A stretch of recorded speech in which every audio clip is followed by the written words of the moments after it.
పిల్లలు evening school నుంచి వచ్చేసరికి ఇలా ఇప్పి చేసి పెట్టండి. చాలా చాలా ఇష్టంగా తింటారు. చేసుకోవడం కూడా చాలా ఈజీ. ముందుగా స్టవ్ వెలిగించి కళాయి పెట్టి కొంచెం ఆయిల్ వేసుకోవాలి.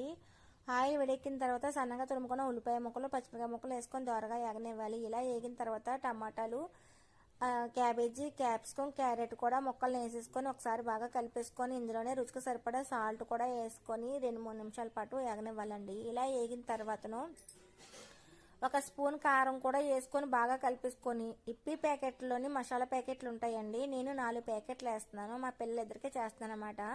అది వేసుకొని బాగా కలిపేసుకోవాలి. ఒక గ్లాసు వాటర్ కూడా వేసేసుకొని ఒకసారి మళ్ళీ కలిపేసుకొని ఇప్పి ప్యాకెట్లు ఓపెన్ చేసి అవి వేసేసుకోవాలండి. 4 కూడా వేసేసుకొని సిమ్లో పెట్టేసుకొని 5-6 నిమిషాల పాటు అలానే వదిలేయాలి. 5-6 నిమిషాల తర్వాత అయితే ఇప్పి చాలా బాగా తయారవుతుందండి. చాలా మంచి టేస్ట్ వస్తుంది. దీనిపైన ఉల్లిపాయలు, కొత్తిమీర సర్వ్ చేసి పిల్లలకి ఇచ్చేస్తే చాలా చాలా ఇష్టంగా తింటారు. మీరు కూడా తప్పకుండా